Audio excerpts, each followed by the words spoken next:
என்ன ரங்கன், எப்படி இருக்கீங்க? வாங்க தலைவரே. வாங்க வாங்க, வெளியே வாங்க, வெளியே வாங்க, உட்காரலாம். சேர்லாம் வேணாம், வாங்க.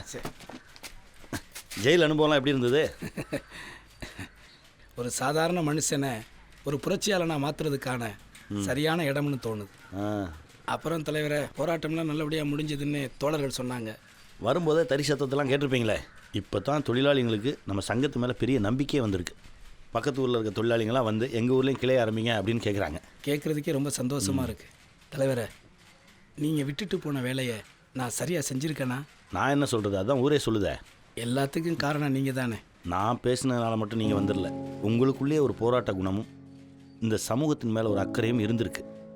உங்கள் அப்பா கூட சண்டை போட்டு நீங்கள் வீட்டை விட்டு வெளியில் வந்தது, உங்கள் சகோதரிக்கு ஜாதி மறுப்பு திருமணம் செஞ்சு வச்சது, அப்புறம் திவ்யாவுக்காக போராடி நஷ்டேடு வாங்கினது, போராட்டத்துக்காக உங்கள் காதலியே விட்டது, இதெல்லாம் சாதாரணமான விஷயமா? கொஞ்சம் அனுசரித்து போயிருந்தா நீங்கள் முதலாளியாகவே வாழ்ந்திருக்கலாமே. உங்கள் வாயால் இந்த மாதிரி வார்த்தைகளை கேட்கும்போது ரொம்ப சந்தோஷமாக இருக்குது தலைவரை. அப்புறம் தோழர், இந்த புதுசாக சங்கம் ஆரம்பிக்கணும் அந்த தொழிலாளர்கள், அந்த பக்கத்தூர் தொழிலாளர்களோட ஃபோன் நம்பர் பேரெல்லாம் இதில் இருக்குது. சரி, அது கொஞ்சம் என்னென்னு பாருங்கள் தலைவர்.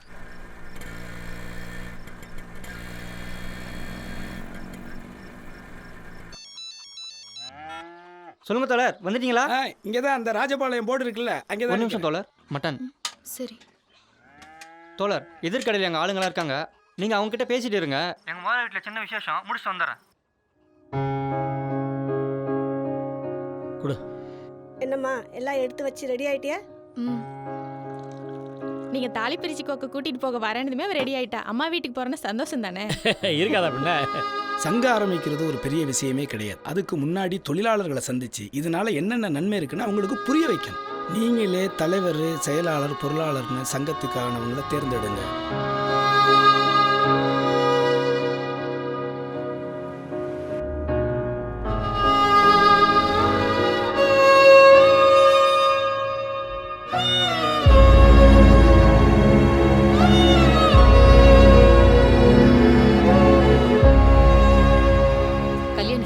சித்தப்பாவையும் அண்ணனையும் சாப்பிட வர சொல்லு. சரி. இவர் எனக்கு மாமா தானே வேணும்? ஆமா. அந்த ரங்கம்பைய தலைமறைவாக இருக்கும்போதே அவனை வெட்டி காணாம பணமாக்கணும்னு நினச்சேன். அதுக்குள்ளே அவன் கோர்ட்டில் போய் சரண்டர் ஆகிட்டான். அப்படி பண்ணியிருந்தா அவன் நம்ம குடும்பத்துக்கு தொல்லையாக இருந்திருக்க மாட்டான். இப்போ பாரு, உன் தங்கச்சி மனசை கலைச்சி அவளை கூட்டு போகிறதுக்காக தான் அவன் ராஜபாளையம் வந்திருக்கான். மாப்பிள்ளை உன் மேலே பெரிய நம்பிக்கை வச்சிருக்காரா. திருப்பூரில் ஒரு பெரிய ஃபேக்ட்ரி ஆரம்பித்து அதை உன் பொறுப்பில் விடலான்னு இருக்காரு. எல்லாத்தையும் இந்த ரங்கம்பைய நாசமாக்க போகிறான். பார்த்துக்கிட்டே இரு. ஒரு நாள் அவள் புருஷனை விட்டுட்டு அந்த ரங்கம் கூட ஓட போகிறான் உன் தங்கச்சி. அப்படி ஏதாவது நடந்துச்சு அவளை கண்டம் துண்டமாக வெட்டி போட்டுருவேன். அவளை கண்டதுமா வெட்டி முட்டா போயல. அதுக்கு அந்த ரங்கனை வெட்டுவேன்னு சொல்லு. அதில் ஒரு நியாயம் இருக்குது. எரியறதை பிடுங்க தானாக அணைய போகுது.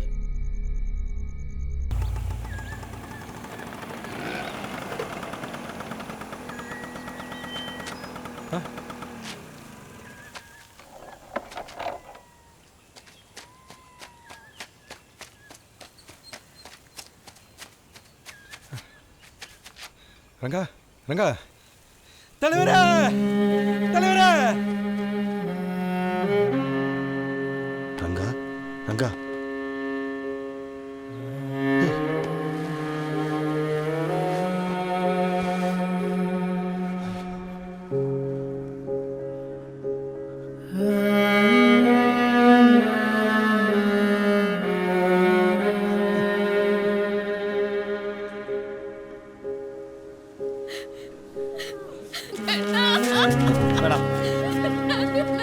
தலைவரே, போலீஸுக்கு தகவல் கொடுத்துடலாம்ல? வேண்டாம், சங்கத்துக்கு எடுத்துகிட்டு போகலாம். கட்டில் எடுத்துட்டு வா.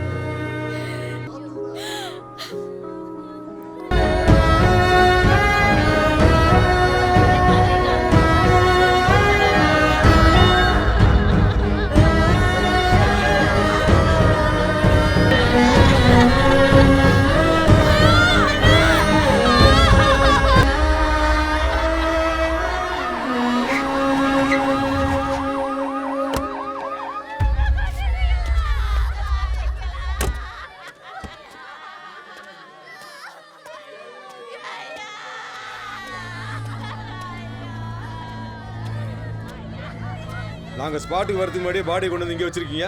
எவிடன்ஸ் எல்லாம் எப்படி கலெக்ட் பண்றது? உங்களை யார் கூப்பிட்டது? யாராவது வந்து கம்ப்ளைண்ட் பண்ணாங்களா? நீங்க எதுக்கு இங்க வந்தீங்க? கொலை நடந்தா அதை விசாரிக்க வேண்டியது எங்க வேலை. பாடியை போஸ்ட்மார்ட்டம் பண்ணணும். கொஞ்சம் கோஆபரேட் பண்ணுங்க. உங்க நடைமுறை எதுவும் எங்களுக்கு தேவையில்லை. கொலை பண்ணவனை கண்டுபிடிச்சு என்ன பண்ணணும்னு எங்களுக்கு தெரியும். நீங்கள் போங்க. அப்ப நாங்க எதுக்கு இருக்கோம்? இருக்கீங்க மசர புடுங்குறது. சார் சார் இருங்க சார். ராத்திரியோட ராத்திரி ஆள் வச்சு தோழரை கொண்டு தெரியாம நாடகம் ஆடுறீங்களா? சார் இப்படி வாங்க சார், வாங்க சார். சார் கொஞ்சம் வெயிட் பண்ணுங்க, எல்லாரும் எமோஷனலாக இருக்காங்க. ஒரு 10 நிமிஷம் வெயிட் பண்ணீங்கன்னா பாடி ஒப்படைக்க நானே ஏற்பாடு பண்ணுறேன். போலீஸ்னா ஒரு மரியாதை இல்ல, அவன் இஷ்டத்துக்கு பேசிட்டு இருக்கான். மேலிடத்துல சொன்னா என்ன நடக்கும் தெரியல. சார் அதெல்லாம் வேணாம் சார், ஒரு 10 நிமிஷம் டைம் கொடுங்க, பாடி உங்கள்கிட்ட ஒப்படைக்கிறேன்.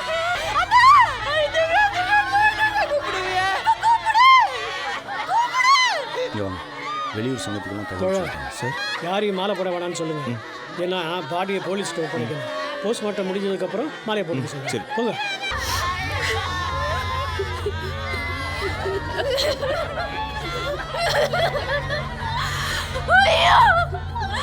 உன்னை இப்படி பண்ணிட்டாங்களா? ஐயோ நான் பார்க்கறதா நல்லா பாருடி போடமா கிடக்குறதா.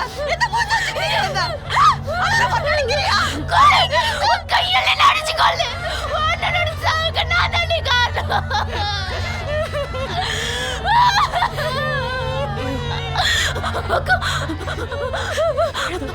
என்னடி பேசிட்டு இருக்க? கல்யாணம் பண்ண பொண்ணு இப்படி வந்தது தப்பு. எந்த இடத்துல வந்து என்ன பேசிட்டு இருக்க? அக்கா நான் சொல்றத கொஞ்சம் கேளுங்க அக்கா. ஊர் சொன்னவங்கள தப்பா நினைப்பாங்க. முதல்ல இங்க இருந்து போ. பாடி ரொம்ப நேரம் வச்சிருக்க முடியாதுப்பா, இப்போவே ஸ்மெல் வருது. இன்ஸ்பெக்டர் வேற வெயிட் பண்றாங்க. முதல்ல தோழரை கொண்டவனை கண்டுபிடிச்சு அரெஸ்ட் பண்ண சொல்லுங்க. பாடியை தூக்கிட்டு ஓடிடுமா? எங்க இந்த புள்ள என்னன்னு கேளுங்க. கண்டுபிடி வளரிட்டு இருக்கா. என்னம்மா? அவரோட சாவுக்கு நான் தான் காரணம். நீ இல்லம்மா, எல்லாரும் தான். நம்ம எல்லாரும். இல்ல நான் சொல்றத நம்புங்க. என் சித்தப்பாவும் என் அண்ணனும் சேர்ந்து அவரை கொன்னுட்டாங்கன்னு. என்னம்மா சொல்ற? இன்னைக்கு காலையில எங்க அண்ணனும் அம்மாவும் அங்கனால கல்யாணி வாழ்க்கை வீணாயிடக்கூடாதுன்னு அவனை கொன்னுட்டேன்.